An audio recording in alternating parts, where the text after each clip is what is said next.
पहलवान सास। मधु की शादी के कुछ सालों में ही उसके पति की मृत्यु हो जाती है, जिसके बाद उसके ऊपर सास की जिम्मेदारी आ जाती है और वो अब अपनी सास के साथ घर में अकेली रहती है। मम्मी, नाश्ता बना दिया है, टाइम से खा लेना। दोपहर का खाना शीला आकर बना देगी। मैं ऑफिस जा रही हूँ। अरे क्यों उस टेप रिकॉर्डर पर पैसे खर्चा करती हो? इतना काम मैं खुद भी कर सकती हूँ। हाँ हाँ बिल्कुल। आधे समय तो जोड़ों के दर्द की दवाई खाती हूँ और फिर काम करने की बात करती हो।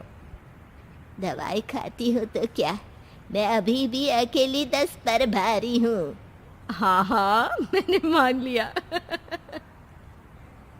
मधु घर से चली जाती है, जिसके बाद सास नाश्ता कर दवाई लेकर टीवी देखने बैठ जाती है। दोपहर को शीला घर आती है। अरे क्यों माँ जी, आज किस बात से मेरी नौकरी बची? अरे चल, ज्यादा बक मत कर, काम कर अपना। शीला खाना बनाने लगती है और सास वहीं पास में बैठ जाती है। माँ जी, मैं तो हमेशा ही बोलती हूँ, दीदी की दूसरी शादी करा दो। कब तक आप दो औरतें घर में अकेली रहोगी?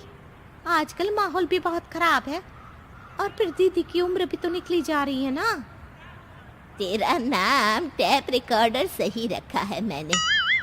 तेरी एक ही बात को रिपीट मोड पर चलाने से वो पूरी नहीं हो जाएगी, इसलिए मेरी बहू से ज्यादा खाना बनाने पर ध्यान दे, नहीं तो कहीं वो भी तुझसे मुंह ना फेर ले और नौकरी चली जाए।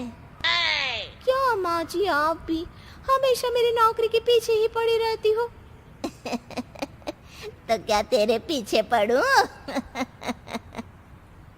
इसी तरह दोपहर से शाम हो जाती है और शीला अपना काम खत्म कर वापस चली जाती है।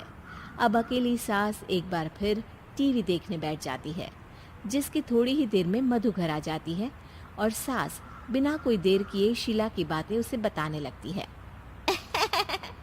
मम्मी, आप भी ना किसी बच्चे से कम नहीं हो, जिसके पास हमेशा शीला को लेकर कोई ना कोई बात रहती ही है। अब बस भी करो ना, इतनी बुरी नहीं है बेचारी।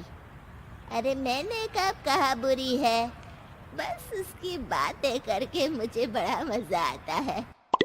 सास की बात पर हंसते हुए दोनों डिनर करने बैठती ही हैं कि लाइट चली जाती है। अंधेरे में मधु मोबाइल की फ्लैश लाइट जलाकर मोमबत्ती ढूंढने लगती है। तभी उसे हॉल में कुछ गिरने की आवाज आती है। मम्मी, आप अंधेरे में इधर उधर क्यों घूम रही हो? अरे तेरे पीछे ही तो खड़ी हूँ। हाँ, अगर आप यहाँ हो तो वो हॉल में सामान कैसा गिरा? भूत आया। अरे मुझे क्या पता, जाकर देखना पड़ेगा ना।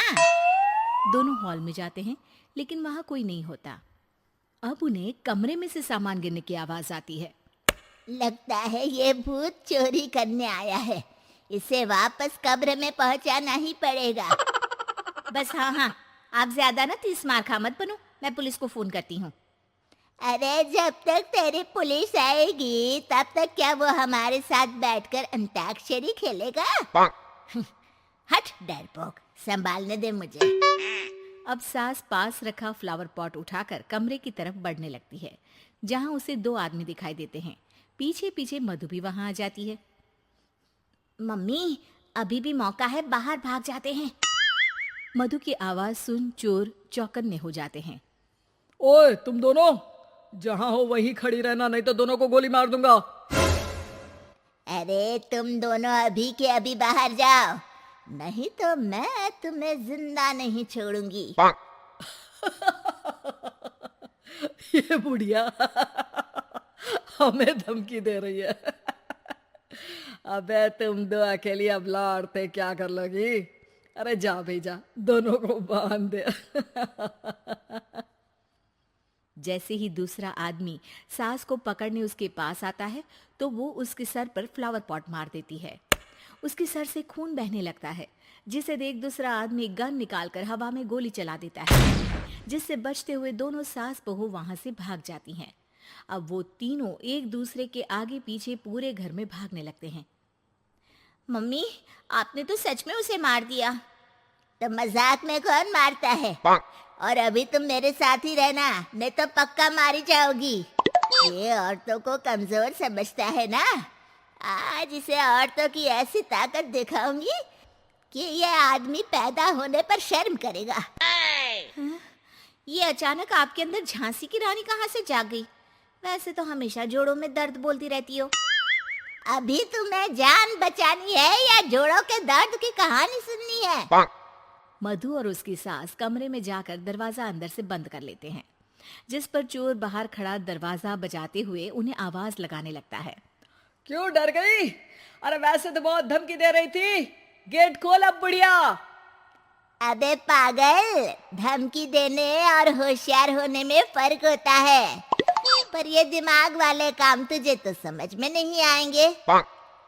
रुक, अभी तेरा दिमाग ही बाहर निकालता हूँ।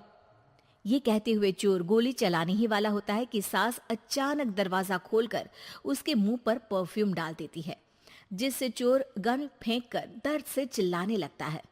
मम्मी, अरे बहुत दर्द हो रहा है, कोई बचाओ, इसे हटाओ प्लीज। मैं किसी को कुछ नहीं करूंगा। क्यों रे, क्या थोड़ा सा दर्द होते ही मम्मी मम्मी करने लगा? अभी तो औरतों को कमजोर बोल रहा था। भूलियो मत, एक औरत ने ही तुझे इस दुनिया में जन्म दिया है, और वो भी तुझे ये दर्द हो रहा है ना, उससे लाख गुना ज्यादा दर्द सहकर। इसलिए औरतों को दोबारा कमजोर भूल कर भी मत बोलियो। वाह मम्मी, आपका ये रूप तो मुझे पता ही नहीं था। आपने तो कमाल ही कर दिया। कहा था ना, अकेली ही 10 पर भारी पड़ सकती हूँ। ये तो फिर भी 2 ही थे। इतनी देर में पुलिस भी वहां पहुंच जाती है। आ गए आप, कर लो इन्हें अरेस्ट और जेल में बैठकर अंताक्षरी खेलना।